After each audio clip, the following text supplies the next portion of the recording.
realtors seem to think that they get their real estate license on Thursday and they're going to be popping, 25 or 40 or 50 homes within the first 2 years. And you have to learn the language of love, which is your skill set, your scripts. There's a lot you gotta hone in on that kind of stuff. So you That's got the language of love in real yeah, estate. yeah, the language of love. You need First time I've heard it yeah. put that way. I like it. For pieces and shares, a bomb big sky high. Check the movement is here.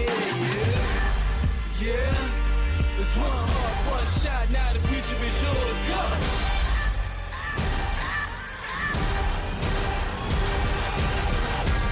Hi, welcome to the Compass Studio. This is Sean Purcell, and we're back today. I have the great honor of talking with Richard Elias. Welcome, Richard. Thanks, Sean. I How are you appreciate today? it. I'm excited to be here. Oh, me too. So I'm going to start where I always do. Go back, tell me, where did you grow up? Well, I'm a San Diego native. I actually was born in La Mesa. Wow. Yeah, and I spent most of my childhood in Lakeside. I grew up in Lakeside and went to El Capitan High School and did that, and then been now I'm living in Santee. So I've been in East County my entire life. Not a whole lot of native San Diegans, really. No, no. That's fantastic. What was your first job out there? What was the first job you had? You remember? Oh, my first job. I've had some interesting first jobs. My first job was I was picking weeds for the local Lakeside Water District. I was in charge. Yeah, straight out of high school. I got out of high school at 2 o'clock, and at 2:30 I was dropped off at these pump stations, and I had to pick the weeds. You were a weed abatement technician. Yes, I was. Yes. Always getting ahead. I love it. Um, did you go straight into real estate, or did you have a career before real estate? No, real estate's all I know. I went straight. I had my license actually as a senior in high school. Wow, another rarity. Not many people go into real estate as their chosen career. They end up here. Yeah, yeah. No, this is what I wanted to do. Actually, my dad told me one day, hey, because they used to develop homes Hmm. and build spec homes, and my family was in the grocery store business, so I always remembered their realtor coming into the store and signing contracts to sell a house. And one day my dad's like, why don't you get your license, sell yourself a few homes a month, and you'll do pretty good for yourself. And I said, you know what, I'm going to try that. Did he know how good advice that was? That was great advice. Yeah, I failed the exam five times. But Really? yeah, but I was 18. I didn't know anything, but I stuck with it. That's probably a big part of why you're so successful now. That perseverance, wherever you picked that up. I became obsessed about getting my license, and I made a personal commitment to myself. I'm going to do something with it. You carry that forward now with every client. I see it. Yeah, I do. I do. Wow.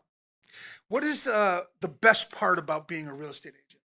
Um, the only sky is the cloud. Are the clouds. No limits to what you can There's do. no limit to what we can do in this business. Right. And I love the flexibility. I love the interaction with people. Mhm. I love hearing people's stories, and I love helping people, move on with their lives, because it's not every day someone sells a home or buys a home. It's not like dealing with a car. It's one of the biggest financial transactions of their life. So there's a lot of emotions in there, and there's a lot of trust that they put into you. So I carry that very seriously. You really need to care. Yeah, every client I take personally. Hmm. What do you like least about being a real estate agent? Um, Probably what most agents don't like. It's when something goes wrong in a transaction, even though you've done everything in your power to Hmm. make sure that doesn't happen. Sometimes it's just out of your control, and you're typically the first person they go to be. You're the one that takes the blame, Right. which I accept because I'm their first point of contact. You took the responsibility. Exactly. Yeah. Maybe this is an interesting question to follow that one, but if you were going to share the secret to being successful in real estate, what would it be? It's pretty simple. Be consistent Hmm. and talk to people you don't know every single day. Talk to people you don't know every single day. Yeah, because there's two groups of people in this world: the people you know and the people you don't know. Which group is bigger? The people you don't know. Exactly, and that's directly from Mike Ferry. I didn't make that up, and that's really what I try to do every single day, and that's what's built my business. Which I actively seek out and talk to people I don't know every day. And that's the consistency It's every the day. consistency, it's the discipline, it's staying on your schedule, it's running it like a business. It's fantastic. So, and you've accomplished a lot. I mean, you've done really well in real estate. You've done well in what are you most proud of? of all the things in your life? Uh, I think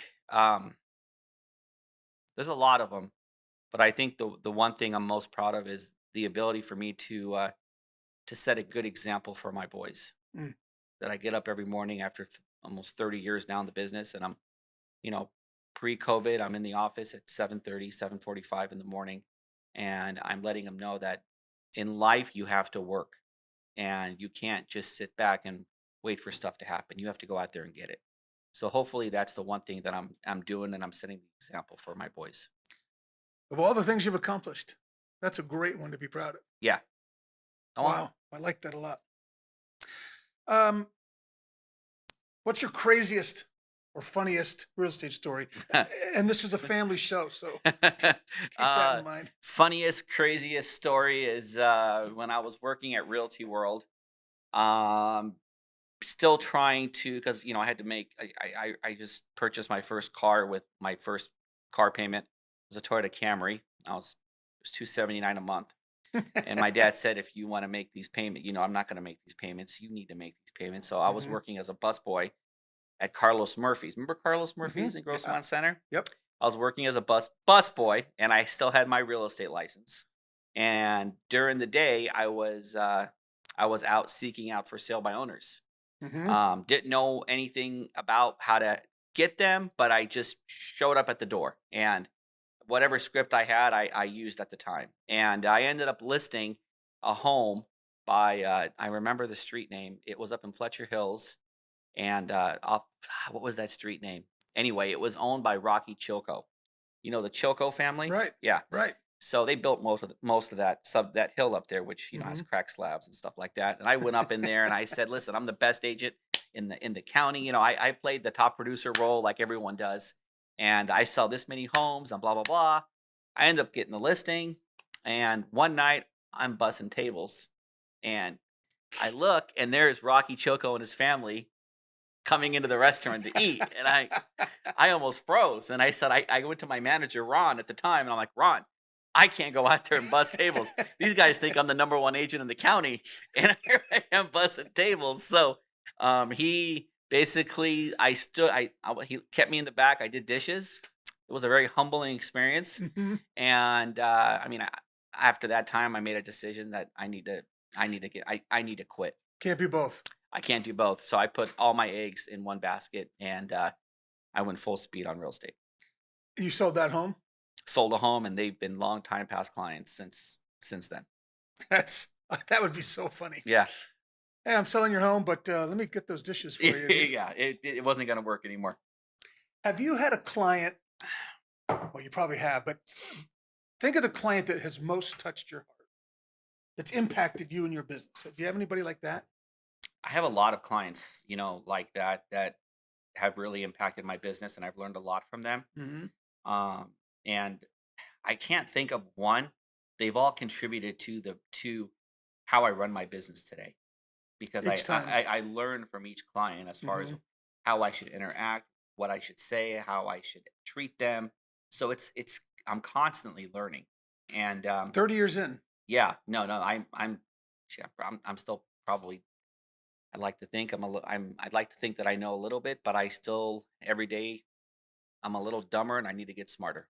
Because it's moving that It's fast. moving that fast. Okay, now, I mean, I get what you're saying, and we always have to be learning. But there's a time period when you first start where you don't even know if you're going to make it, right? Oh You don't yeah. know about the money coming in. It's constant fear. Hmm. How long, in your estimation, how many years before? Not that you nailed it now, like you said, you're always learning, but you start. This is my career. I'm making it. This is okay. I think once I made my first 200,000, I kind of realized, okay, I'm catching on, Hmm. and I have this system down a little bit. And but then again, every year you have a good year. The beginning of the year, you kind of, everyone second guesses themselves, and okay, how am I going to top last year? Right. So I think at the end of the day, I, to answer that question, is I don't like to get too much in my head. I like to focus on just today and do what needs to be done today. And when I have an accumulation of a lot of good days, everything else takes care of itself. All right. I'm gonna persist in this question. I'm gonna brag on him a little bit. If you said my first 200,000 nowadays, that would be an extremely short time frame. So go back to when you were a beginner. How long did it take you to get there? It took me a long time. I would have to say it probably took me between 10 and 15 years to really cement my To business really down. feel it. Yeah. It was a long, and during those years I was still doing six figures. Um and I was still, moving Hmm. homes, but I really I didn't solidify a business. It took me a while. And when you think about it, and I tell this to everybody in the business, if you besides real estate, if you go out to be a doctor or an attorney, um, a doctor has to put in at least 10 years Right. before they start seeing patients. Right. And realtors seem to think that they get their real estate license on Thursday and they're going to be popping, 25 or 40 or 50 homes within the first 2 years. And you have to put in your time. You have to learn the language of love, which is your skill set, your scripts. There's a lot. You gotta hone in on that kind of stuff. So you That's got the language of love in real yeah, estate. yeah, the language of love. You need First time I've heard it yeah, put that way. I like yeah, that. you need to know how to finesse and talk to people and not have commission breath. If you want to know how to talk to a client, you need to know the language of love for talking to them. You need to know your scripts. You need to know we're salespeople. That's fantastic. We are salespeople, and if you don't know how to handle objections and fight for what you believe in, and help people get to their desired end result by just using different types of languages Hmm. that you've learned, you have to invest in yourself, and you have to Absolutely. you have to be coached in this business. You have to have some sort of mentorship. Do you have a coach? I Do you have have a an ongoing coach. coach? Yes, Good. I'm coached by many people. You have lots of coaches. Yes, I have Always lots of learning. coaches. Yeah. If your friends were here, not people who aren't in the business, just people who know you, and I said, "Hey, what do you think Richard does for a living?" What would they say? They all know I sell real estate. Yeah. But if I asked them, what do you think Richard's day is like? Do they think you're just taking No, they people out they for they know caviar? they Or know I'm a busy guy. they know how much you work? They know how much I work. Okay. Um, okay. Now you chose Compass. Yes. You're one of the first people to come over and say, Yeah, it was actually. I was with Century 21 for 25 years hmm here in San Diego, and never thought I would leave. And what made you then choose? I met with Compass at the end of 2018, and I was like wowed. Hmm. And it wasn't even the company that it is today. I Right. mean, Right. our CRM and our little back end was completely different. So it's really nice to see how it's grown into what we have today. So the new agents that are coming in should be blown away because I didn't have any of that. Were you impressed with it that much then, or did you see the potential of it? I was impressed and I saw the potential. Both. Yeah, I liked the entire package, and it was something that I had never seen from another real estate company because they're all basically traditional and they all do the same Hmm. thing. So there was really no reason to jump ship until wow, So you saw it. yeah, Now you've been here a while. Was it an accurate perception? Has it hundred paid off? percent. Okay. My faith kicked in, and it was yeah. I have a lot of blind faith. I got to say, knowing you, one of the things that is though that you use every tool presented to you. Hundred You percent. dive in, you Oh learn yeah, it, you use it. like I say, if you give me a Ferrari, I'm gonna drive it better than anyone else. You're gonna put the time I'm in. gonna put the time to learn everything about that car, and I think that's the biggest thing that really I'd like to think that sets me apart from a lot of agents and people is you give me a program, I'm gonna figure out how to use it and how I can apply it to help my business and to help my clients. It seems obvious, doesn't it? You're gonna give this Just to me. I'm it gonna make just use makes of it. sense. You took time to design it. Is there an agent that you look up to the most, either currently active or retired? Um, yeah, I look up to one of my best friend in the business. We actually worked together at Century 21 for a long time, and he's like a brother to me, Greg Phillipson. Greg Phillipson. Yeah, yeah. You like how he does his business? I like how he does his business. He's very he's very laid back. Hmm. He's very humble. He's just a great guy. Today is his birthday, and Is it really? yeah, so Happy birthday, Greg. yeah, happy birthday, buddy. And no, he's a great guy. I can't ask for a better person to have in real estate. We always talk about our problems. He's someone doing a ton of business, and Hmm. he goes through the same BS problems that all of us go through. Is there anything he does that you think, I wish I did that, or I wish I was that good at that? I think the one thing he does is he's more on call. Mm, He'll answer his phone at wee hours of the night, right. and I tell him, I'm like, dude, you don't have to do that, and That's a but decision, that's a though. decision, and he Right. enjoys it. And there's things I do with crazy, with my clients, but no, I think we run our business. He runs it. He just doesn't. He just has a lot more referrals and past client Hmm. database, Okay. and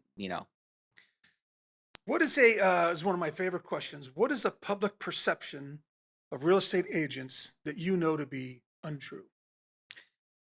uh that we're like used car salespeople, Hmm. and we're just trying to sell someone anything, a house, if it makes sense. And I like to dispel that and say, listen, I don't want you to buy this home if it's not a good investment for you. I It's don't. about them. It's about them. I don't. It's not a one-time sale for me. It's a Hmm. recurring sale, and I want you to be happy with this, and I want you to tell your friends and family. So, I look at it more as I'm their home advisor, Hmm. and um, like I said in the beginning, it's a big investment. So I want to make sure I guide them the right way, I think that comes and through. I take it personal. Yeah. That I want to make sure it's solid. Well, you can see that. I mean, your clients. That's why you keep having repeat clients. Yeah, 65% of it. Okay, so there's a billboard Hmm. out on Interstate 8, and it can say anything you want. What would you have that billboard Oh say? man, what would I have it say? Thinking of selling? Call me. When you compare, you win.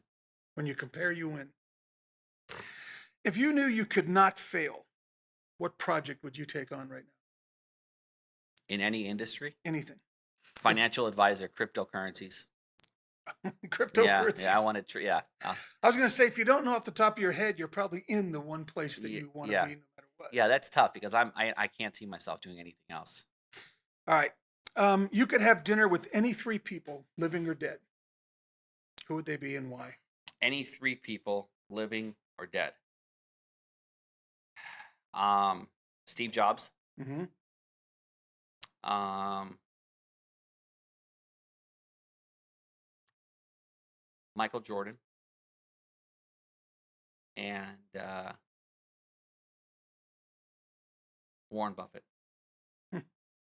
All three very successful people. Hmm. Last of my questions.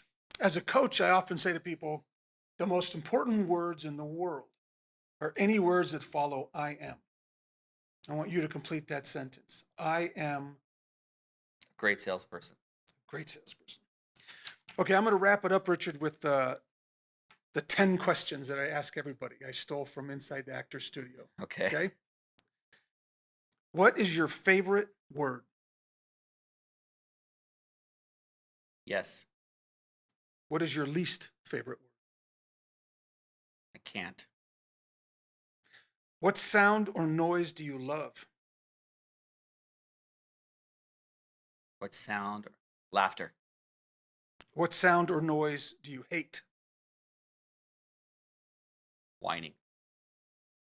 If you could have one superpower, what would it be and why? I want to read people's minds, Why? so I know what they're thinking and their objections, and I can handle them before they even come out. And I could provide exceptional service, and meet the expectations that they already have built up in their heads. How do you cure a hangover? Don't drink. What profession other than your own would you like to attempt? I want to be a cop. I like police. I've always wanted to be in law enforcement. What profession would you not like to do? I couldn't be a doctor. So, yeah, nah. Where is your favorite spot in San Diego? I love downtown. La Jolla. I have a lot of favorite. That's the thing. San Diego has so many favorite spots. I mean, I don't have just one favorite, but Mhm. um, I think probably over downtown. Yeah, La Jolla on the coast, overlooking the ocean. Mhm. Very peaceful. Kind of clears your mind of a lot of things. Number 10. If heaven exists, What would you like to hear God say when you arrive at the pearly gates? You were a good person. You've been a damn good interview. Thank you. This has been a pleasure. Ladies and gentlemen, Richard Elias. Thank you very much, Sean. I appreciate it. Boom. Working on the plot and the scheme. The true style trademark is at the edge of your dreams. I'm talking one shot for the kill. The breeze cut, freeze up, straight dropping the chills. I'm talking taking over pieces and shares. A bomb break sky high. Check the movement is here.